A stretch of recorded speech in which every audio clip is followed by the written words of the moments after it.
yakındır İsrail'de bir soykırımı ve dünyanın göz önünde uyguladığı bir... Şu an Tunus'tan Gazze'ye doğru yola çıkan Sumut gemisi direnişin ve ümmetin onurlu dayanışmasını ve aynı zamanda insanlığın sembolünü dünyaya ifade etmektedir.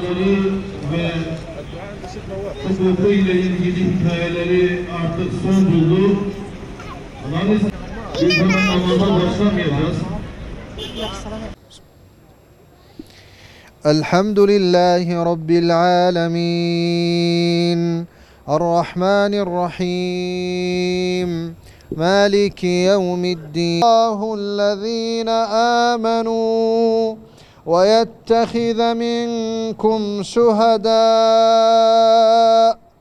Allahu Ekber. Şu an hepinizin malumu olduğu üzere Filistin'de büyük bir soykırım yaşanıyor. Aslında orada katledilen hepimiziz. Çünkü Filistinli Müslümanların canı bizim canımız, kanı bizim kanımızdır.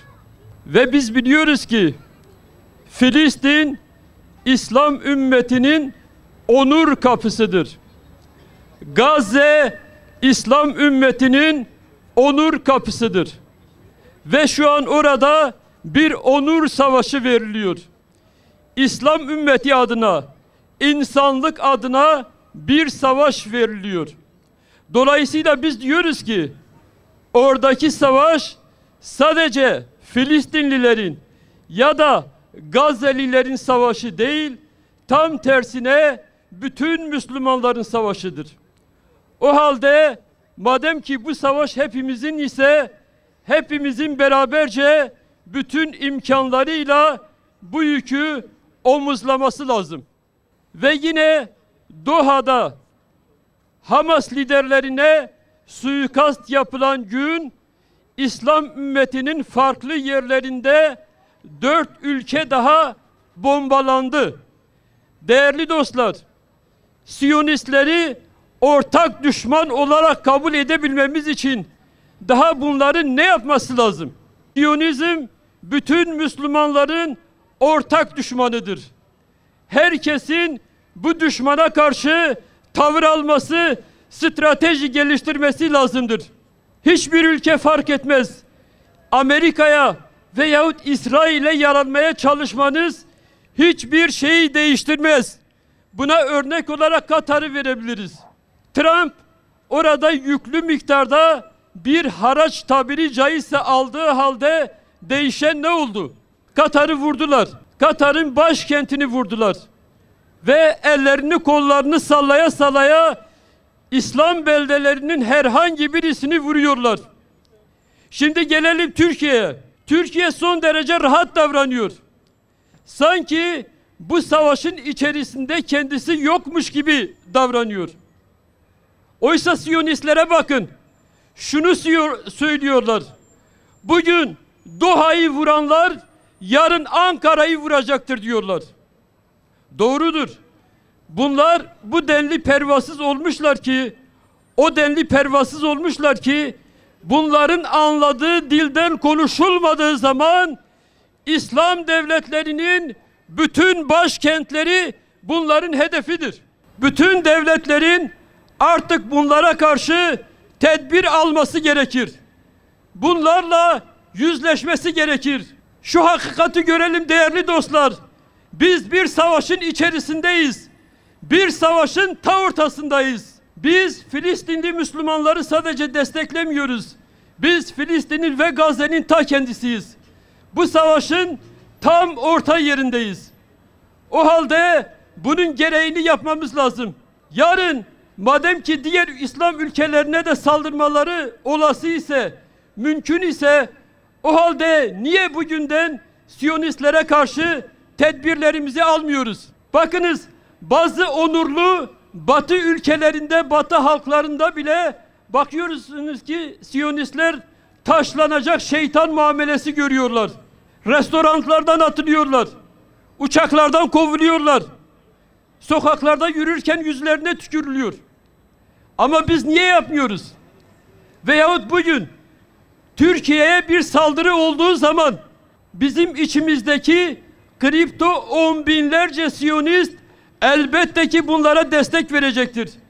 Elbette ki bize ve misafirlerimiz olan Filistinlilere zarar vermeye çalışacaklardır. Şunu bilelim ki Doha'da olduğu gibi eğer ki Ankara'da veyahut İstanbul'da ya da memleketin herhangi başka bir yerinde eğer ki bir misafirimize saldırı olacak olursa, Filistinli bir kardeşimize saldırı olacak olursa, biz halk olarak, biz devlet olarak eğer buna engel olamazsak demek ki onurumuz ve izzetimiz yok demektir.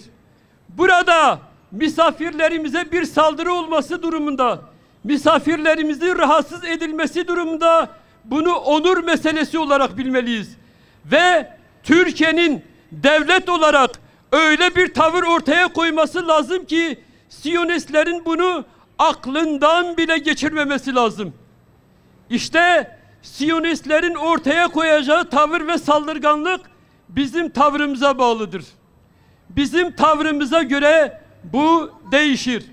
O halde diyoruz ki Türkiye devleti geç olmadan savaş çanlarını çaldığı bir dönemde Siyonistlerin ısrarla Türkiye'yi hedef olarak gösterdiği bir dönemde hatta ve hatta Türkiye Cumhuriyeti Cumhurbaşkanı'nı hedef olarak gösterdikleri bir dönemde Allah aşkına bunu görmemek için adeta kör olmak lazım. Herhalde kör olmak lazım.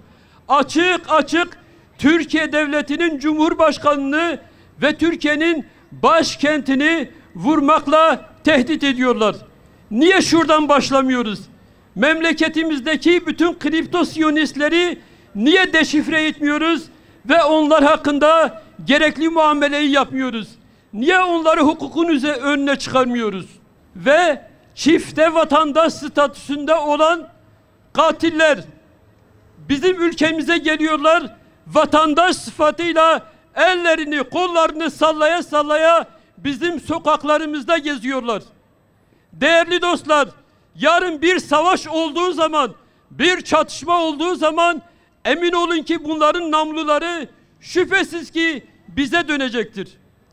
Ve ısrarla biz halk olarak devlete ve hükümete çağrıda bulunuyoruz. Diyoruz ki daha bu katilleri yargılamanız için ne olması lazım? İsrail'in size nasıl bir muamelede bulunması lazım? Suriye'de daha sizi hangi üste nasıl bombalaması lazım? Ve daha sizi ne şekilde nasıl tehdit etmesi lazım? Ve diyoruz ki değerli yetkililer ayağa kalkın ve bir an önce bu Siyonist teröristleri mahkum etme noktasında yasal mekanizmaları işletiniz. Hukuk marifetiyle bunlara gereken dersi veriniz. Biz buradan bütün İslam düşmanlarına da bir mesaj vermek istiyoruz. Evet, onlar farklı yerlerde önderlerimizi, alimlerimizi şehit etmek suretiyle bu davayı söndürebileceklerini zannediyorlar. Filistin davasını sona erdirebileceklerini düşünüyorlar.